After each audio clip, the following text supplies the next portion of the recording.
Introducing Portraits and Ideas.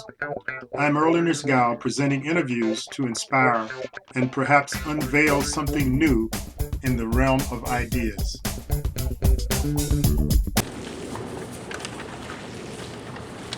So, your name and your profession? First name is Saul, S-A-U-L. Saul Lubkin. I'm a professor of mathematics at the University of Rochester. What advice would you give to youth to promote their interest in pursuing science as a career? Well, for sure, science and engineering are much more practical careers these days than most of the arts professions. And if they're interested in intellectual pursuits, if they're intelligent and want to follow some intellectual career, science or engineering is a very practical one, will lead to jobs and a future. I personally find science fascinating. I'm a mathematician, actually, which debatably might not be a scientist. It's considered a science, math, and engineering part of it. But math is much more abstract. My love of math is very different from just an interest in pursuing what's true in the world. I like abstract things, building new abstractions that perhaps will have a use at some time in the future. The fields I'm most interested in are algebraic geometry, algebraic topology, commutative algebra, and so forth. Because in algebraic topology there are tools such as cohomology and homotopy that are very useful in getting some of the properties of topological spaces. And I spent a lot of time developing similar tools in algebraic geometry for algebraic varieties, which, typical algebraic variety would be the set of all n tuples of, say, complex numbers that obey a set of complex polynomial equations. So, so before we get into sort of trying to break a little bit of this down for the lay audience, how did you reach the position you are now in your profession? Sort of, please outline your career, the milestones, the schools you attended, and your advancement to the PhD. Okay, I guess I started in grammar school. I went to a very good public school called PS 208, which was an 8-year public school, one of the last in the city of New York. And, because of the background noise, maybe you could speak up just a little bit. Okay. Yeah. And I was always interested in science, medicine, and so forth. Read a lot of science books. I began reading in 3rd grade textbooks. I read a lot of chemistry texts by the time I entered high school. Skipped the first year of algebra. High school was Stuyvesant High, which is the best public high school in the United States.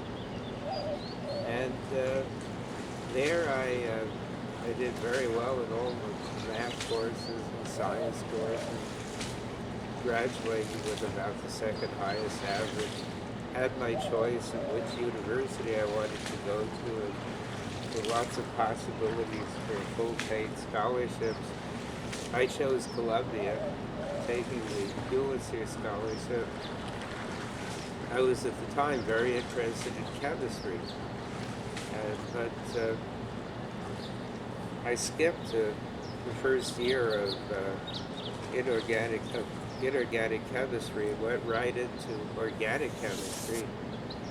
I didn't have the laboratory preparation, so I was barely able to pull an A in my first term, and simply dropped the laboratory and took it just for the theory part in the 2nd term, making it impossible to get a chem major. My second highest interest was math, so I had skipped a lot of math courses and was in very advanced math courses already. So I decided to switch to being a math major. Took every math course offered at Columbia in the Columbia Graduate Math Department, and went on to get a math PhD at Harvard. Well, at Columbia, I actually solved some mathematical problems that had been unknown. Published 2 papers. One of them became my thesis at Harvard. One of those papers is still widely used. And then became interested in algebraic geometry and solved some important conjectures of a mathematician named Andre Bay. They were published in the American Journal of Mathematics and the Annals of Math. This was while you were doing your thesis, your PhD work? As a grad student at Harvard. Right. And had my PhD very quickly at Harvard. How long did that take? About a year and a half. And then after that, let's see, where did I go first? I think I went to the Institute for Advanced Study for a year. At Princeton? Yeah. Mm-hmm. And from there went to Berkeley for a few years. From Berkeley to, where did I go after Berkeley? Before going off to the Institute for Advanced Study, after getting my PhD at Harvard, I went to Oxford for a year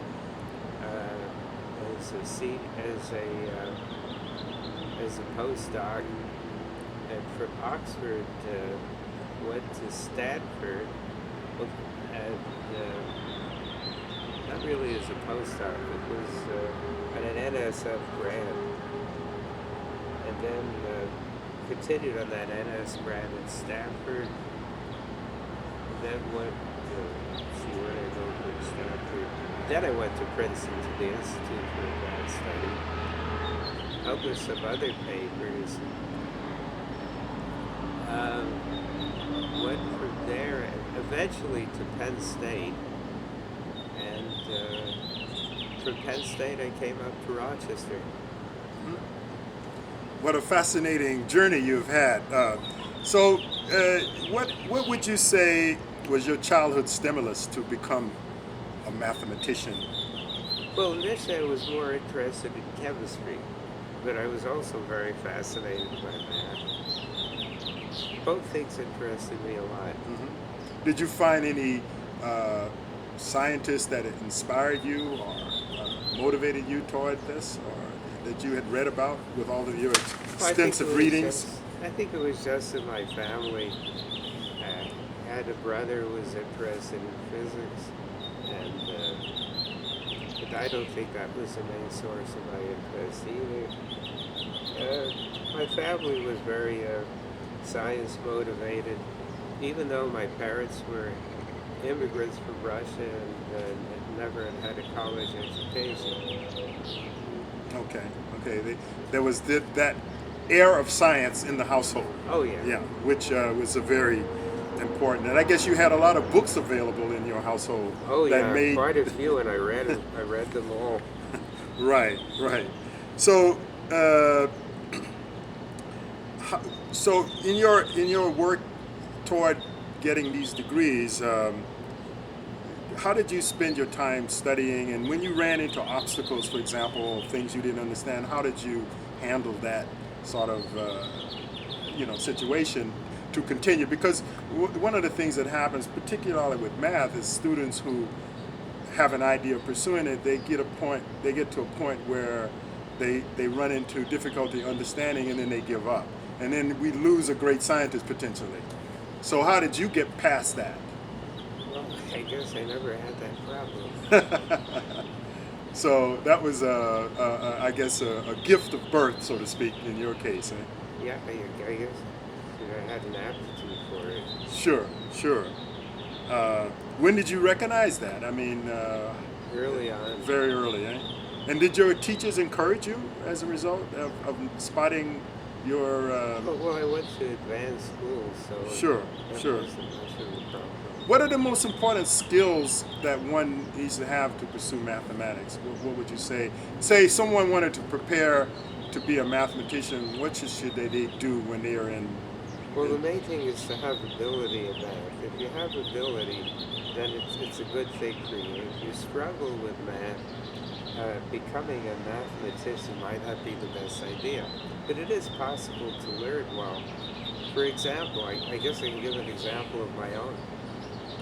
When I began high school, in my first term at high school, which was Stuyvesant, the best public high school in the country, I had a teacher for math. It was algebra. I remember her name was Miss Breslin. And Miss Breslin was flirting with a lot of the male students in the class. She was a bit young. And I wasn't too interested in girls yet. I was more interested in my studies, and it began turning me off math. If I'd have continued having Miss Breslin as a beginning math teacher at Stuyvesant, I might have switched out of mathematics as a dominant interest. But our teachers were switched. I was switched to an old male teacher by the name of Mr. Weltman. And Mr. Weltman was fascinated with algebra, presented it beautifully. That probably was very important in shaping my future. So when you're younger, good teachers are extremely important. For example, in mathematics, it's true in my own case. Mm-hmm. So that's a great thing. Along those lines, did you seek out mentors? Like, for example, did you see a professor or a teacher, even in Stuyvesant, who, you were impressed by their knowledge and their willingness to mentor you? Did you seek out mentors? Oh, in Stuyvesant, not especially, though later on, Professor Andre Bay at the Institute for Advanced Study, I guess after I had my PhD, and they came in part of mentor. I solved some of his conjectures and was encouraged by it. And, I had some difficulty at that point. There were some competitors at Fraz working on similar problems, and I was not well liked by them, and some of them were very powerful. And I actually had difficulty getting positions at one point because of being badmouthed by them. But Vey was a mentor during this period. Mm-hmm. Andre Vey. Andre Vey. Uh-huh. He's the brother of Simon Vey, who might be well known in France, certainly. Simon Vey had been defying the Nazi invasion of France and was regarded as a heroine during World War II. Mm-hmm.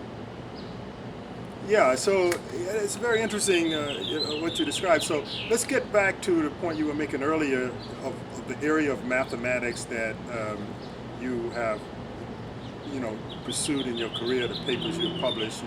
And maybe you can start by explaining to the audience what a conjecture is and how do you go about proving one and so forth. Okay, a conjecture is when you've been studying something for a while and it looks like something's true but you can't quite prove it, you might conjecture it. If you really think it's true, and maybe you have some evidence for it being true, but you're not sure if it's true or not. Sometimes conjectures turn out to be false. A person makes a conjecture, someone else disproves it.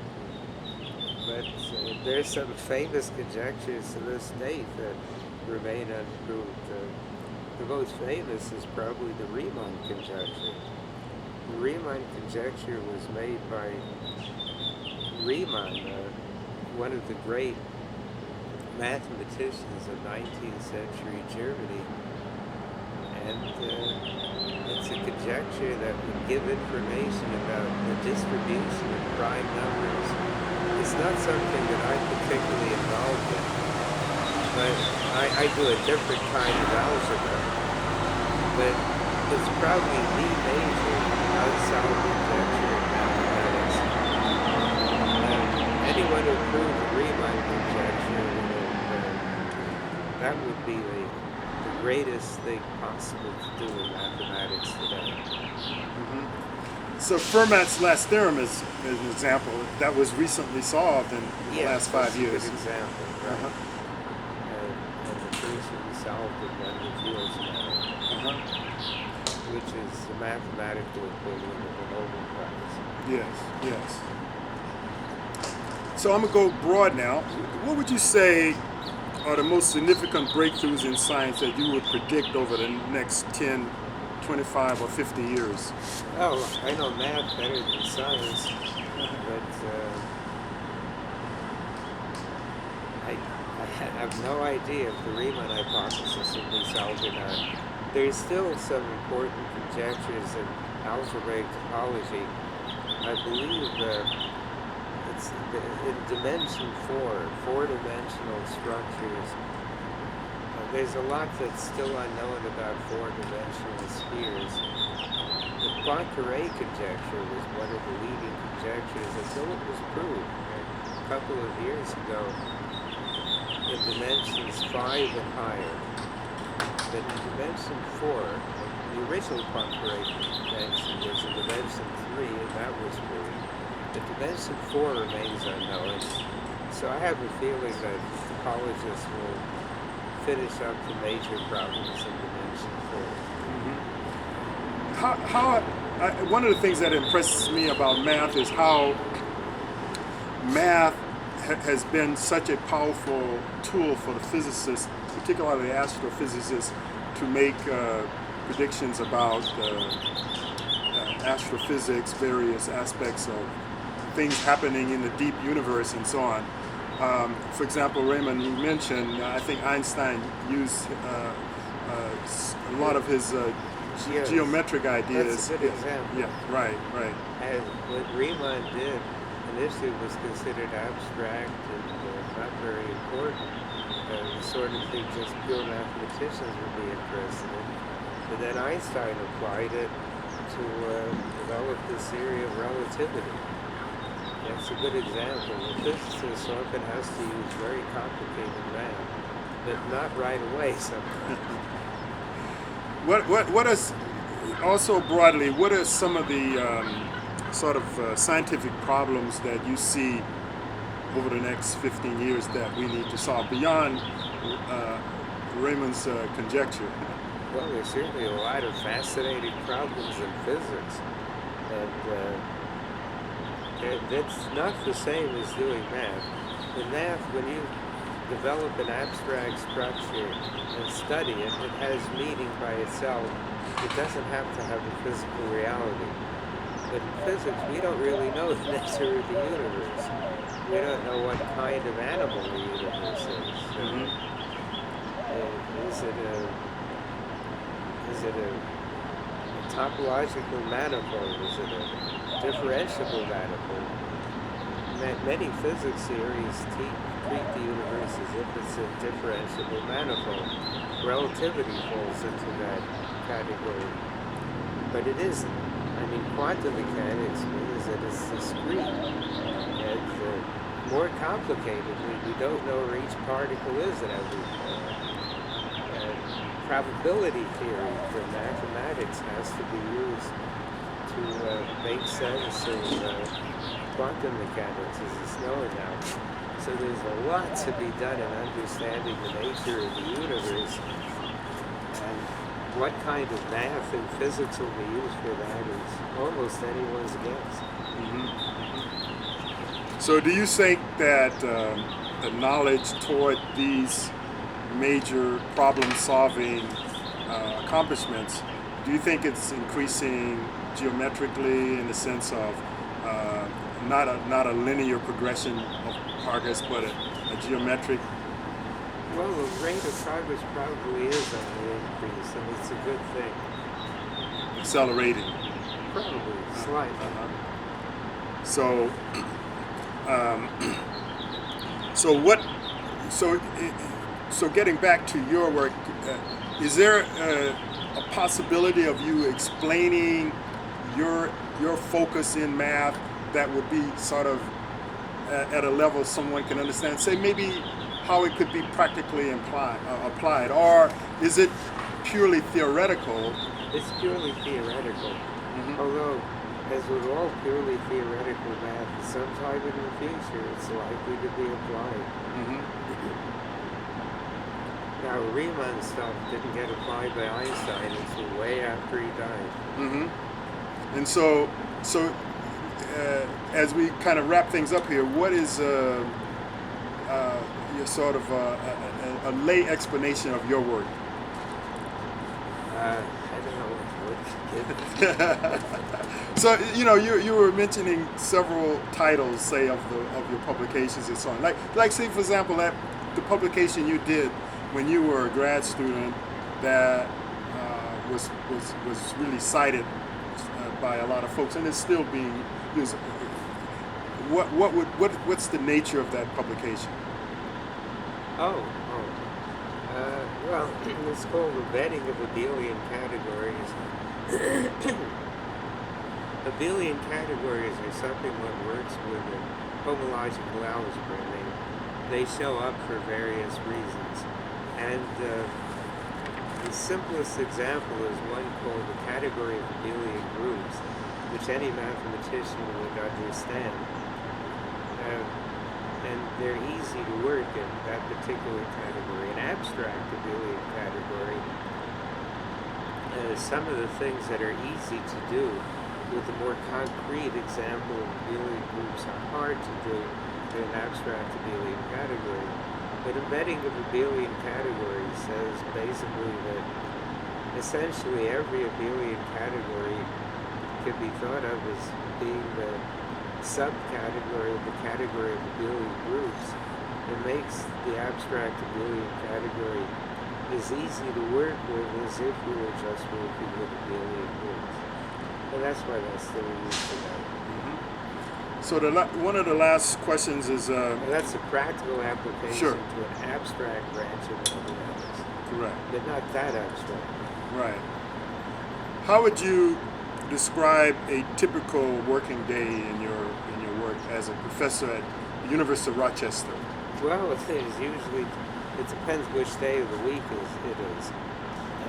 2 or 3 days a week I teach classes, usually 2 classes.